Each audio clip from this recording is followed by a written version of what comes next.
Même si aujourd'hui il n'y a plus trop de doute sur le fait que la voiture électrique va à terme supplanter la voiture thermique, d'ailleurs depuis le début de l'année, la voiture la plus vendue au monde, c'est le modèle Y de Tesla, il y a quand même des voix qui s'insurgent, on va dire, sur le fait que c'est pas normal que ce soit un gros SUV comme ça qui l'emporte et qu'il faudrait revenir à des voitures beaucoup plus petites, beaucoup plus raisonnables en termes de taille, en termes de poids, en termes d'empattement sur la route. J'aurais envie de dire que c'est un véhicule qui fort heureusement existe déjà, qui est sur nos routes depuis 11 ans, qui est fabriqué par un constructeur français, qui est même assemblé en Europe. J'en possède un exemplaire depuis mai 2012. Je voulais vous parler de Renault Twizy, une voiture qui fait à peu près 2,30 m de long, qui pèse moins de 500 kg. Je vous propose donc tout de suite de partir faire un essai de ma Renault Twizy 11 ans plus tard pour voir ce que ça donne. Ce que j'aime, ce que j'aime pas, vous allez voir, c'est assez épique. Et puis si vous êtes intéressé par tout l'écosystème autour de la voiture électrique et que vous n'êtes pas déjà abonné à la chaîne, merci de cliquer juste ici en bas, ça prend 2 petites secondes. Et si vous aimez ce genre de test, eh bien merci d'ores et déjà de lâcher un grand pouce en l'air. C'est parti. Déjà rien que ça, c'est la classe. Comme d'habitude, quand on fait ce genre de vidéo, il y a plusieurs objectifs. Le premier ici, ça va être de connaître l'autonomie du véhicule. La batterie a quand même déjà 11 ans.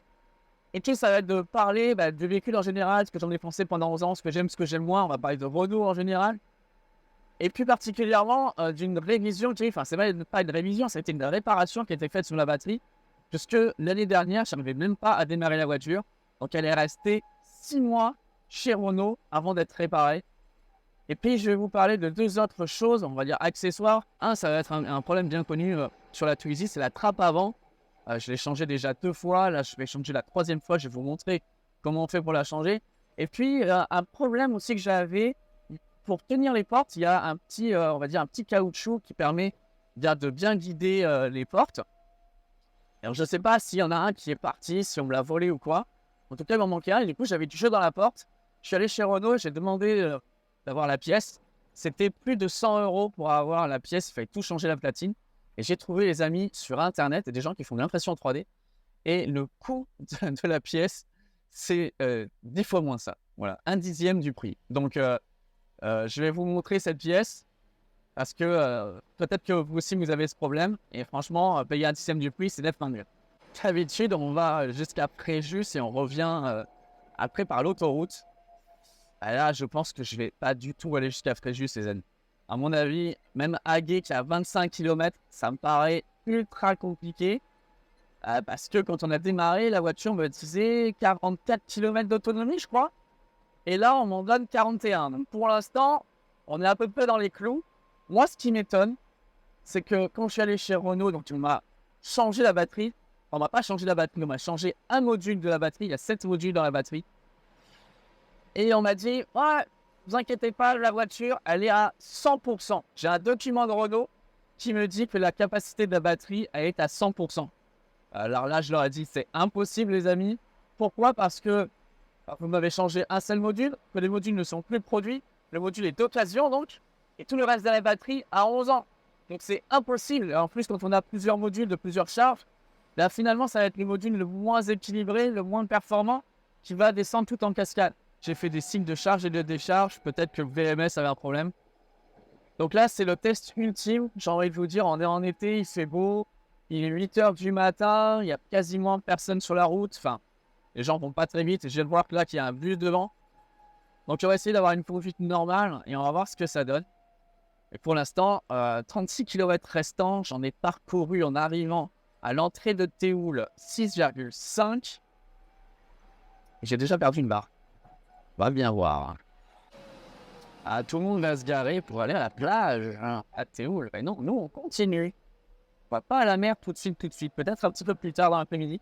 Cette voiture, moi, je l'ai achetée en mai 2012. J'ai littéralement pleuré auprès de Renault à côté de chez moi pour pouvoir l'acheter. Parce que je voulais, depuis des années, une voiture électrique. Et qu'il n'y avait quasiment rien. Je vous rappelle qu'on parle d'un temps où il n'y avait pas de Zoé. Donc ça, c'est une Twizy 80. Moi, j'ai pris la version Urban, c'est la plus haut de gamme. Je voulais avoir le toit panoramique. Il était en photo dans le catalogue, mais finalement, je ne sais même pas si j'en ai déjà vu. Je crois que ça n'a jamais été produit au final. Donc, j'ai eu cette version Urban. Et c'est une des toutes premières qui ont été produites. C'est une des toutes premières livrées au monde, en fait. Donc, j'ai eu cette voiture un tout petit peu avant le festival de Cannes. Et pour l'anecdote, c'était assez amusant parce que je me promenais dans Cannes. Et finalement, on me regardait plus moi que les grosses voitures, les Lamborghini, les Maserati. C'est incroyable le côté bonne humeur qu'a donné cette voiture. Tout le monde m'a regardé, c'était vraiment trop fou. Pourtant, voilà, c'est une petite bagnole qui ne ressemble pas à grand-chose, on va dire. Elle a été énormément appréciée. Renault a mis le doigt sur un truc ultra intéressant en sortant cette voiture. Déjà, énormément d'audace. Je me demande qui a voulu présenter un jour cette voiture et qui est-ce qui a donné son feu vert. C'était ultra novateur à l'époque. Une voiture électrique, petite, compacte, avec les portes en granit comme ça. C'est vraiment fou. Et c'est un petit peu, vous voyez, le chaud et le froid toujours avec Renault, les marques françaises. C'est qu'on va vers un truc et en fait, on ne le pousse pas jusqu'au maximum. Donc, il n'y a jamais eu d'améliorations qui ont été faites sur cette voiture. Moi, pour avoir les fenêtres, c'est quelque chose que j'avais acheté sur Renault. C'était 300 €, des espèces de bâches en PVC transparent épais. Et honnêtement, pour 300 € l'armature, c'était n'importe quoi. Et comme c'est une des portes en élytre, ça frotte là sur le côté de la voiture. Et je pense qu'en 3 semaines, on ne voyait plus à travers. Donc, c'était un pur scandale. Jean-Claude ici, là, il nous dit il faudrait des petites voitures urbaines qui ne consomment pas beaucoup. Alors, lui, il dit 2 litres au 100. Pourquoi du litre au 100? Pourquoi pas de la batterie? Ah bah oui, parce qu'il n'y a pas assez de matériaux et que les minerais, on ne peut pas les miner, tout ça. Enfin, miner du pétrole et du charbon et de l'uranium, ça pose pas de problème apparemment. Pour les déplacements de tous les jours, c'est un scandale d'avoir un modèle Y, la nana. J'entends bien hein, cette critique. Mais au final, cette voiture, clairement, ça a été un mythe. Voilà. Ça marche énormément ici sur la Côte d'Azur, on en a vu beaucoup. On en voit beaucoup à Monaco parce que c'est les voitures qui sont utilisées pour faire l'autopartage. Et sinon, c'est un vide monumental. D'ailleurs, il y a quelques semaines, Renault a annoncé l'arrêt simple et net de la production. Ce qui a fonctionné aussi, c'est la version 45 beaucoup, parce que c'est une voiture sans permis. Donc, c'est une voiture qui sert aux jeunes. Et c'est une voiture aussi qui sert à tous les gens qui ont perdu leur permis. Alors, regardez la vue, là, elle est magnifique. Waouh, c'est super beau. La Twizy a été un véhicule de niche. Et la Twizy 80 réservée aux gens qui ont le permis, encore plus. Du fait de pas de fenêtre, du fait de pas de chauffage, du fait de pas d'autoradio, du fait que c'est extrêmement tape-cul, que je prends un Dodan ou un Nidpool, on le sent. Le frein, là, il faut vraiment que j'appuie énormément sur le frein, moi j'ai l'habitude. Mais les gens qui n'ont pas l'habitude, je leur dis, appuie à bloc, ils ont super peur de se taper la voiture de devant. La direction, elle n'est pas assistée du tout, c'est un petit kart. Donc voilà, si vous voulez acheter une Twizy, sauf une Twizy 80 et surtout en 2012, il fallait vraiment le vouloir. D'autant que cette voiture, je l'ai payée 9 500 €. Voilà. Donc c'était vraiment un achat passion, un achat conviction. C'est vrai que quand j'ai eu la Nissan Leaf, je m'en servais toujours. Mais finalement, j'ai commencé à moins m'en servir. Après, voilà, on s'en est servi dans la famille. Et puis maintenant, on s'en sert quasiment plus. Alors, l'autre gros morceau de la discussion, c'est ma fameuse réparation que j'ai eue. Alors, qu'est-ce qui s'est passé? L'année dernière, à la même époque, l'été dernier, j'ai la voiture qui ne démarrait plus du tout. Je mettais la clé, le contact, il ne se passait plus rien. Alors d'abord, je me suis dit, ok, c'est peut-être la batterie 12 volts parce que j'ai dû déjà la changer plusieurs fois. Mais même en changeant la batterie 12 volts, il n'y avait rien qui se passait. Donc, j'ai appelé le dépanneur, j'ai appelé d'abord les concessions Renault. J'en ai une à 1 km de chez moi. J'ai demandé, ok, est-ce que vous pouvez récupérer ma voiture? Et donc déjà, c'est quoi comme voiture? C'est une Twizy. Là, ça commence mal. Pour reprendre votre voiture électrique, il y a 1 mois et demi, voire 2 mois d'attente. On m'a dit aussi, non, on s'en occupera pas, on pourrait, mais on s'en occupera pas parce que vous l'avez pas acheté chez nous. Donc, si vous l'aviez acheté chez nous, eh bien, on s'en serait occupé. Alors là, j'ai été assez scotché et le gars m'a rajouté, vous voyez ce que ça fait d'acheter dans les concessions, vous avez qu'à acheter chez les agents Renault. Ok, super. Bonjour l'ambiance. Donc ça a été vraiment l'enfer jusqu'à ce que j'appelle Intime et je les en remercie énormément. Ça aura causé même à eux pas mal de problèmes. C'est très réglementé apparemment chez Renault pour pouvoir faire un échange de batterie. Vous savez, moi ma batterie, elle est sous garantie avec la Diac. Maintenant ça a changé de nom, mais on va toujours appeler ça la Diac. Et donc, apparemment, il y a toute une checklist à faire pour être bien sûr que ça soit la batterie, pour être bien sûr que ça soit pris en considération par l'assurance. Donc, j'ai envie de vous dire, les gars, ils cherchent toutes les petites lignes possibles pour vous dire que c'est vous, utilisateurs, qui ont mal utilisé la batterie. En gros, ils ont tout testé sur la voiture, le chargeur de la voiture, le BMS de la voiture, À chaque fois, c'était des va-et-vient avec Renault qui leur disait, alors fais ça, ok, on le fait. Maintenant quoi? Alors maintenant, tu fais ça. Une fois que tu as fait ça, tu fais ça. Et comme c'était au mois d'août, eh bien, il y avait un moment, personne au mois d'août pour gérer le dossier. Donc la voiture, quasiment tout le mois d'août, elle est restée comme ça, en plan, avec personne qui répondait chez Renault à Paris. Et on pouvait strictement rien faire. Donc c'était un truc de fou. Et finalement, plusieurs mois après, j'ai eu un go en disant effectivement, ça vient bien de la batterie. Il y a un module qui a cramé, un truc comme ça. Donc on va vous la changer. Là, je dis, ça va très bien, ça va aller très vite. Sauf que là, chez Renault, on ne peut pas changer la batterie. Enfin, au départ, ils pensaient qu'ils pouvaient changer la batterie. Mais on ne peut pas. Donc, on va faire d'abord un échange. Mais pour faire un échange, il faut d'abord récupérer l'ancienne batterie. Bon, pourquoi pas. On va envoyer un sarcophage. Vous avez vu ça avec notre ami Benoît Couture, qui fait le recyclage au Canada. Effectivement, une batterie, c'est considéré comme un produit dangereux. Donc, il faut que ça soit emballé dans un conteneur bien spécial. Ok, très bien. Le conteneur, il a mis apparemment très longtemps à arriver. Et on m'a dit, bah non, la voiture, elle ne peut pas avoir un pack neuf. Parce que les modules de ta voiture, ça ne se produit plus. Donc, il faut pouvoir le réparer. Sauf que le module, pareil, bah, ça a mis très longtemps à être réparé. Alors, à mon avis, ce qu'ils font chez Renault, c'est qu'ils récupèrent des batteries. Et ils doivent certainement changer les modules. Parce que réparer un module, je ne sais pas si ça fait. Je sais qu'il y a des gens qui réparent. Hein. Je connais très bien mon ami Jérémy de chez Revolt. Alors, certains m'ont dit d'ailleurs, bah, pourquoi tu ne l'as pas envoyé chez Revolt pour la faire réparer? Bah, elle est sous garantie avec la Diac. Donc, c'est pas à moi de le faire. Revolt, bah, ils sont très sympas, mais ils sont à l'autre bout de la France. Donc, il fallait payer l'aller-retour de la voiture. J'ai pas envie de m'embêter, en fait. Effectivement, on aurait pu savoir ce qu'il en était précisément. Le problème de la batterie, peut-être que c'est un circuit imprimé qui a un problème. Eux, ils vont vraiment à l'intérieur de la batterie. Ils changent un tout petit circuit, cette taille-là. Et du coup, on repart. Mais voilà, j'ai pas forcément envie de garder cette voiture. Et j'ai pas forcément envie de pousser dans le détail. Donc, on aurait pu, mais voilà, par flemme, on l'a pas fait. Même si je suis d'accord avec vous, ça aurait été très intéressant d'aller au bout des choses. Donc, je continue ma petite histoire. Renault me renvoie la batterie. Ça revient donc à Antibes. Il la remonte. Et j'ai pu récupérer ma voiture en décembre. Et là, bah, j'ai genre 50 km d'autonomie avec une batterie pleine. Et donc, c'est là qu'on me dit, bah non, tout va bien. Votre batterie à 100%. Ah, j'ai dit, non, bah, c'est juste impossible. Et donc, c'est là qu'on m'a dit, bah non, effectivement, elle n'a pas 100%, comme marqué sur le premier test. Alors, elle a forcément au-dessus de 75%. Est-ce que c'est vrai?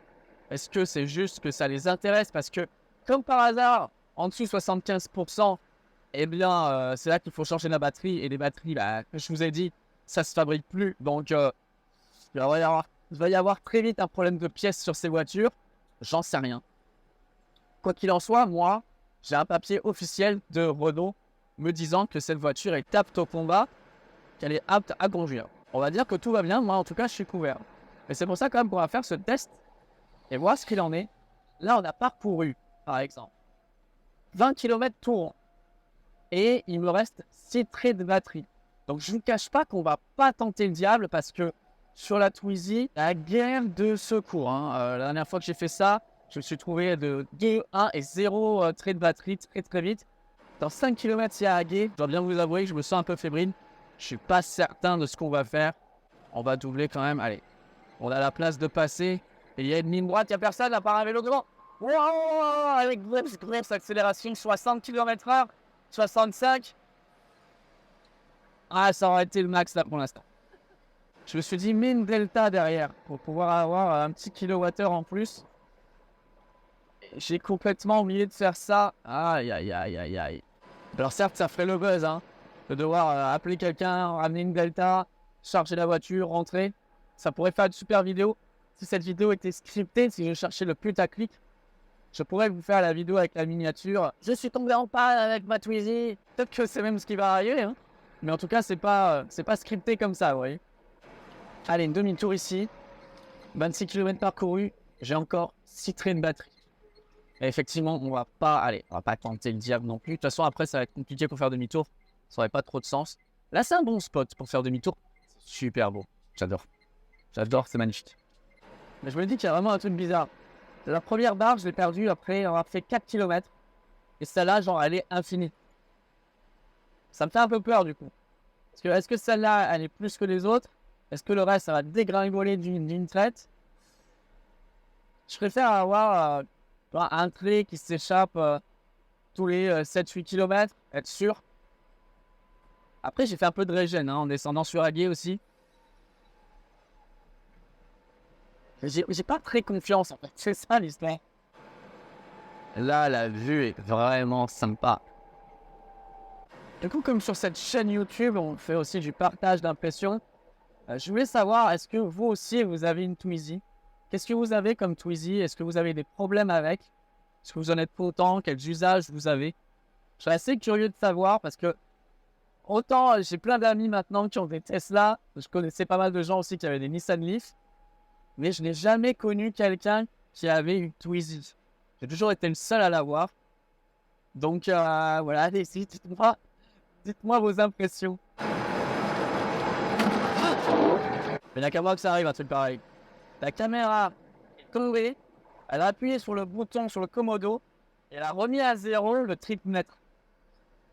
Mais comment tu fais ça? C'est juste impossible.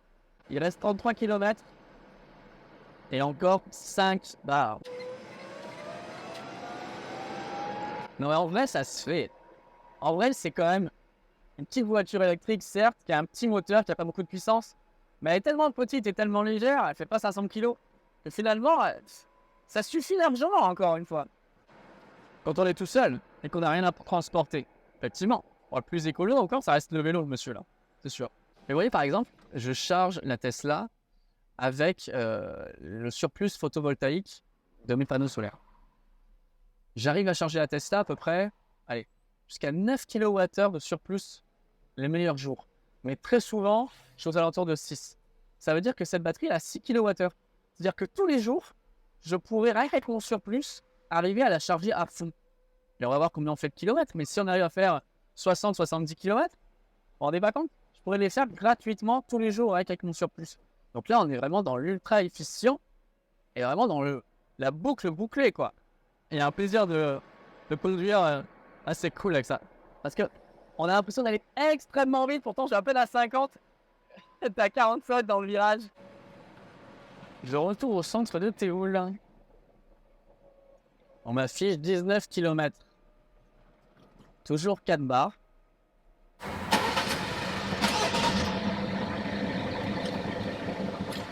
C'est assez amusant parce que la voiture de devant et de derrière moi, donc une Peugeot et une BMW, on est au feu rouge. Et ils ont le stop and start. Donc quand ils se sont arrêtés, les moteurs se sont arrêtés. Et les gens, ils ont tout de suite remis en route les voitures. Avant que le feu passe au vert. Ok, donc on est de retour. Et je suis à la fois rassuré et très frustré. Pourquoi? Parce que donc on a fait 52 km. Et je suis extrêmement étonné parce qu'il me reste encore 3 traits de batterie. Et encore 22%. Donc ce que je pense que l'on va faire, parce que je veux vraiment aller au bout des choses, et là j'ai pas l'impression d'aller au bout des choses. En plus là on peut pas faire de tour parce que maintenant il est 9h30 et c'est blindé sur la route. Je vais recharger la voiture à fond et on va essayer demain matin d'aller jusqu'à Fréjus.